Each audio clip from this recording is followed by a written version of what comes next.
Hello students, 10th class Hindi medium exercise 3.2 के question number first और second हम complete कर चुके थे लास्ट क्लास के अंदर।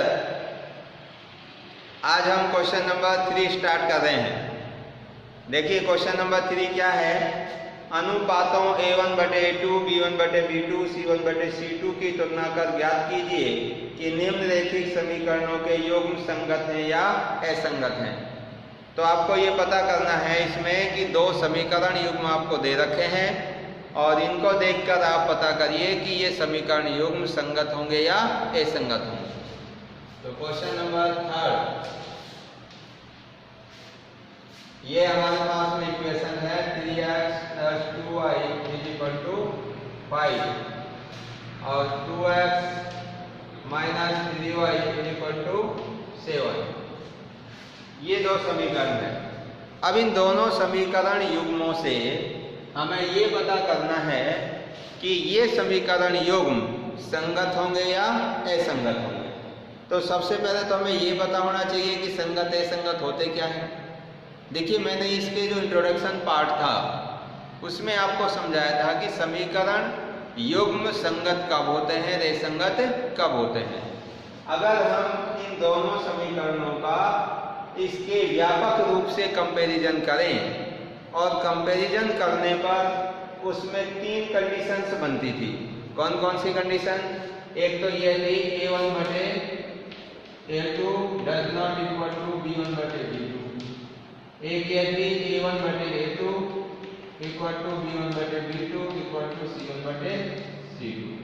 और तीसरी कंडीशन थी A1/A2 equal to B1/B2 does not equal to C1/C2। तो इनके अंदर अगर ये फर्स्ट की दो कंडीशंस ये समीकरणों से आती हैं तो आपका जो समीकरण युग्म है वो संगत होगा, और अगर ये वाली कंडीशन बनती है तो असंगत होगा। तो इन दो कंडीशंस में तो समीकरण युग्म कैसा होगा? संगत। और इस कंडीशन में कैसा होगा भाई? असंगत होगा। तो देखो अब इसको हम चेक कर लेते हैं।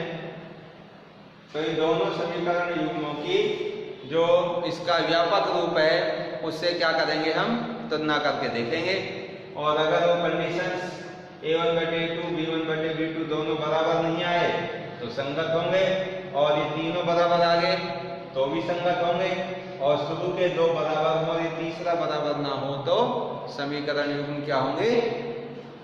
असंगत होंगे। क्लियर? तो इसको आप देखना शुरू करते हैं। दिए गए समीकरण युग्मों की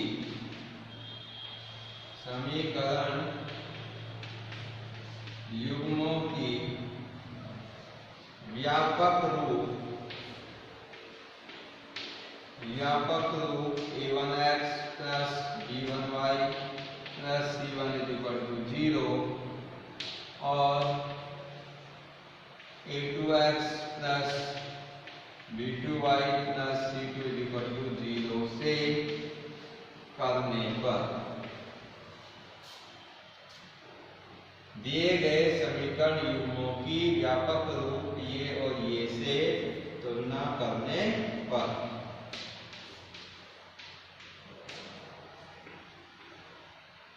जब इनसे हम तुलना करेंगे, कंपैरिजन करेंगे तो क्या होगा?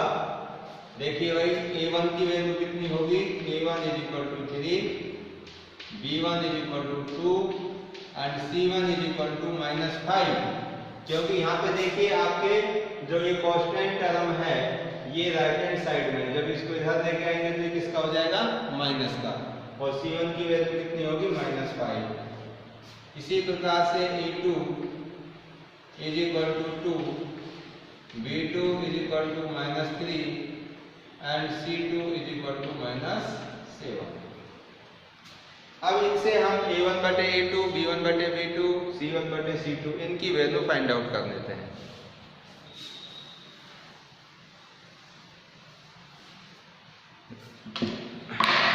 देखिए भाई,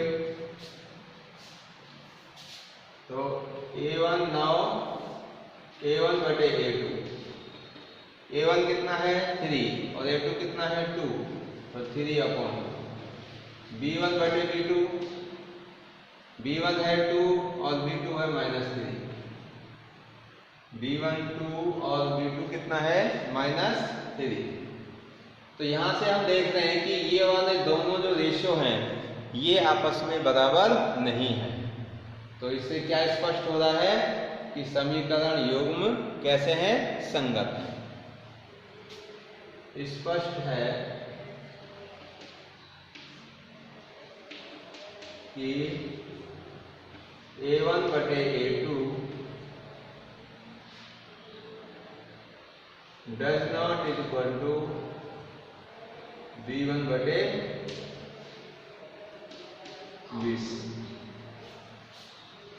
A1 बटे A2 does not equal to B1 बटे B2। अगर ये वाली कंडीशन आपकी आती है तो समीकरण युग्म कैसे होंगे, संगत होंगे। तो समीकरण युग्म कैसे हुआ भाई, संगत हो गए।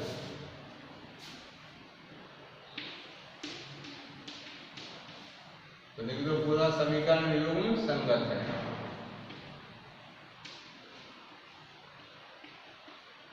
समीकरण युग्म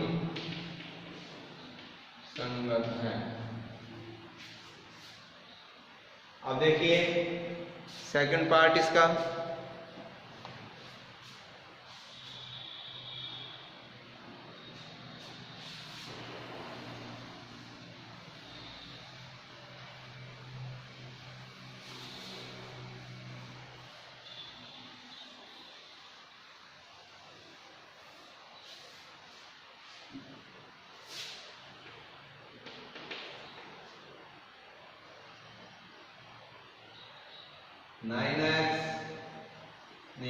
ये है 2x minus 3y is equal to 8 और 4x minus 6y is equal to 9। अब इन दोनों समीकरणों की भी कंपैरिजन करके देखिए व्यापक रूप से। तो यहाँ पर देखो A1 कितना है, A1 2 है, B1 -3 है और C1 इसको इधर ट्रांसफर करेंगे तो -5, C1 is equal to -8, A2 4, B2 -6 और C2 -9। अब इससे निकालिए आपका A1 बटे A2, A1 upon A2 is equal to 2 upon 4, इसको कैंसिल करेंगे तो ये आएगा 1 अपॉन 2, 2 1 जा 2, 2 2 जा 4। B1 बटे B2, B1 कितना है -3, B2 कितना है -6, ये भी कैंसिल हो जाएगा और कितना आएगा 1 अपॉन 2। और C1 बटे C2 निकालिए, C1 upon C2 is equal to -8 upon -9 equal to 8 upon 9। अब इसमें देखिए हमारे फर्स्ट और सेकंड दोनों रेशो इक्वल है बट थर्ड रेशो इक्वल नहीं है। इट मीन्स समीकरण युग्मों के जो निकाय हैं वो असंगत होंगे। कैसे होंगे? असंगत होंगे। स्पष्ट है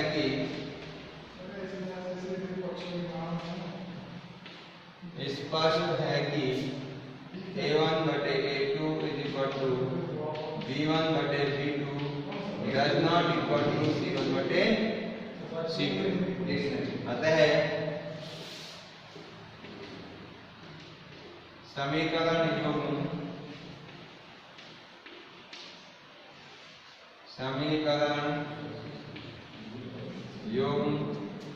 असंगत होंगे।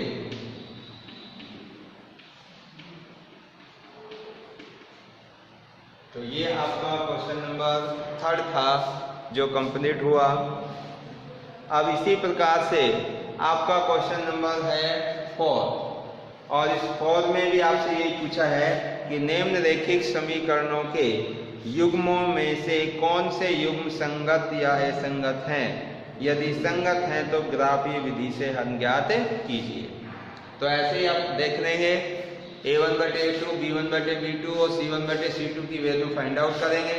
अगर इनमें से आपकी a1/a2 does not equal to b1/b2 वाली कंडीशन आती है या फिर a1/a2 equal to b1/b2 equal to c1/c2 वाली कंडीशन आती है तो समीकरण युग्म आपके संगत होंगे और उन संगत समीकरणों युग्मों से हम ग्राफ विधि का यूज करके और x और y की वैल्यू फाइंड आउट कर लेंगे। क्योंकि हम ग्राफीय विधि 3.2 के क्वेश्चन नंबर 1 में सॉल्व कर चुके हैं, तो आप इस क्वेश्चन को सेल्फ से कर सकते हैं। बहुत इजी क्वेश्चन है। अब आइए इसका इम्पोर्टेंट क्वेश्चन है क्वेश्चन नंबर 5।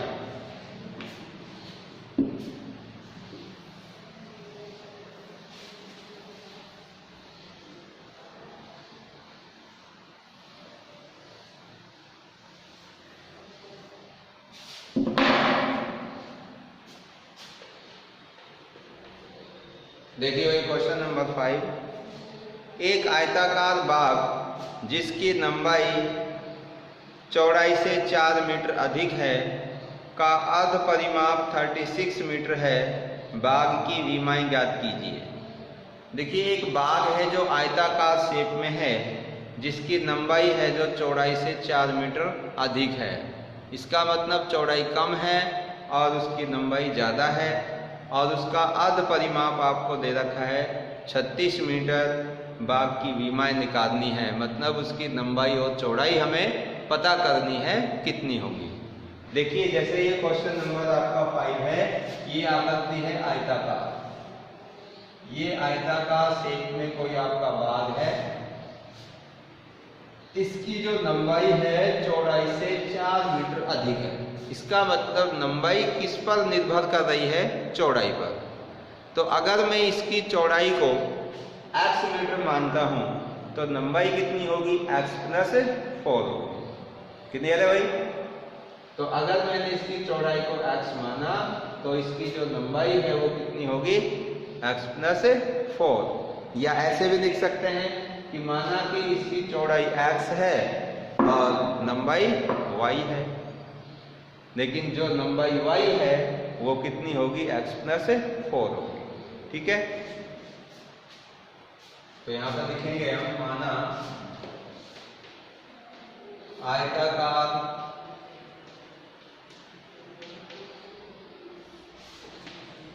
बाग की चौड़ाई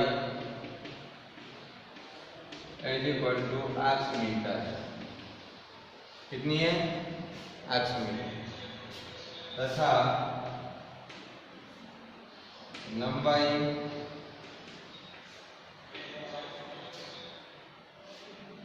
x + 4 मीटर प्रश्नानुसार।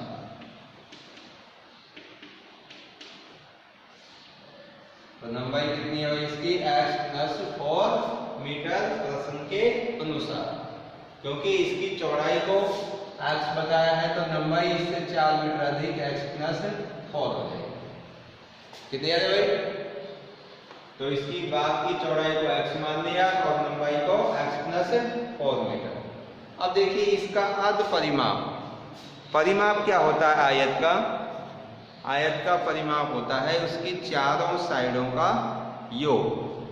लंबाई और चौड़ाई की जो चारों साइड हैं उनका अगर हम योग कर दें तो क्या आएगा हमारे पास? उसका परिमाप। लेकिन क्वेश्चन में क्या गिवन है? इसका अर्ध परिमाप हमें दे रखा है, यानी कि हमें पूरा परिमाप नहीं दे रखा, अर्ध परिमाप। देखिए दिया है, क्या दे रखा भाई? आयत का अर्ध परिमाप। आयत का अर्ध परिमाप कितना है? 36 मीटर। ये आपको दे रखा है। तो देखिए इसका कुल परिमाप कितना होगा? तो आर्ध परिमाप पूरा परिमाप होता है इस पर 2 इंटू लंबाई प्लस चौड़ाई, यानी कि प्लस ब्रेथ। जब आर्ध परिमाप की बात कर रहा है तो हम इसको 2 से डिवाइड कर देंगे, तो कितना आएगा आर्ध परिमाप? लंबाई प्लस चौड़ाई, और लंबाई प्लस चौड़ाई है वो कितना दिया हुआ है? 36। तो यहाँ पर लिखेंगे आयत का आर्ध परिमाप कितना होगा? लंबाई प्लस चौड़ाई इज इक्वल टू 36 मीटर। अब देखो इसकी जो बाग की चौड़ाई है वो हम x मीटर मान चुके हैं, और इसकी लंबाई है वो कितनी है? x प्लस 4 मीटर। अब हमें किसकी वैल्यू फाइंड करनी है इसमें? x की वैल्यू। अगर x हम कैलकुलेट कर लेते हैं तो x में ये 4 ऐड करेंगे तो इस आयत की लंबाई आएगी। और देखिए क्वेश्चन में आपसे जो पूछ रहा है वो इसकी विमाएं पूछ रहा है, इसका मतलब इसकी लंबाई क्या है और चौड़ाई क्या है। तो लंबाई और चौड़ाई के स्थान पर हम यहाँ से वैल्यू पुट कर देंगे भाई। तो आयताकार बाग की चौड़ाई को हमने कितना माना है? x, इसके स्थान पर x आ जाएगा, और लंबाई के स्थान पर x प्लस 4। तो ये रख रहा हूँ मैं लंबाई की जगह x प्लस 4 प्लस चौड़ाई के स्थान पर x इज इक्वल टू 36 मीटर। अब देखिए ये x 1 टाइम और x 1 टाइम, तो 2 टाइम हो गए। x प्लस x कितना हो गया? 2x। तो 2x plus 4 is equal to 36। अब ये एक आपकी रेखिक समीकरण बन गई। कौन सी है? रेखिक समीकरण। अब यहाँ रेखिक समीकरण से किसकी वैल्यू निकालनी है आपको? x की। तो आपको करना क्या है कि जो अचर पद हैं उनको तो एक साइड में करेंगे, और जो चर पद हैं उनको एक साइड में। किसके? इस बराबर के साइन के। तो बराबर के साइन के मैं इधर को रख रहा हूँ ये x वाली संख्याओं को, यानी कि जिसकी वैल्यू हमें फाइंड करनी है, अननोन क्वांटिटी। और जो ये 4 है और 36 ये चर हैं, इनको बराबर के एक तरफ कर देता हूँ। तो 4 जब इधर को जाएगा तो इसको बोलते हैं पक्षांतरण करना। क्या कहेंगे भाई? तो पक्षांतरण करेंगे तो इसका साइन बदल जाएगा। अब किसका है? प्लस का, और इधर जाके किसका हो जाएगा? माइनस का। तो यहाँ पे क्या लिखोगे? पक्षांतरण करने पर, पक्षांतरण करने पर। तो देखिए इसको पक्षांतरण करेंगे तो इधर लिख रहा हूं मैं,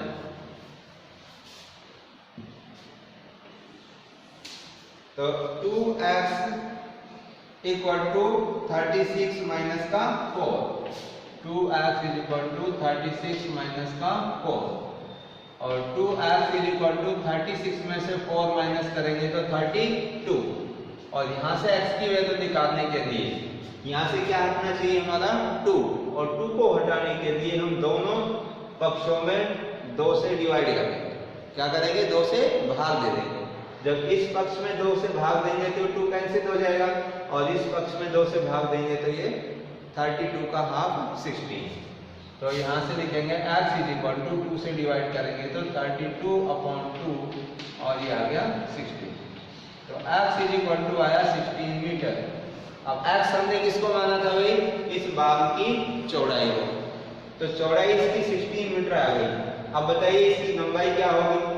लंबाई है x प्लस 4, इसका मतलब x 16 में ये 4 ऐड कर देंगे तो कितना हो जाएगा? 20।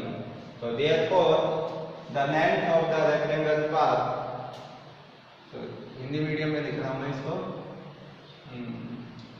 चौड़ाई बाग की लंबाई, बाग की लंबाई is equal to x plus 4 थी, और x की जगह 16 रखेंगे तो ये 16 प्लस 4 इज इक्वल टू 20 मीटर। तो ये हमारे पास में इस आयताकार बाग की लंबाई भी आ गई और चौड़ाई भी आ गई। कितने है भाई? तो ये क्वेश्चन आपका कंप्लीट है। तो यहाँ से आगे के जो क्वेश्चंस हैं उनको हम नेक्स्ट क्लास में सॉल्व करेंगे। आज की क्लास में बस इतना ही। तो इन क्वेश्चन में किसी भी बच्चे को कोई प्रॉब्लम, कोई डाउट अगर है तो आप कमेंट्स करके पूछ सकते हैं, या वॉइस मैसेज से आप अपने डाउट्स क्लियर कर सकते हैं। So thank you and thank you very much.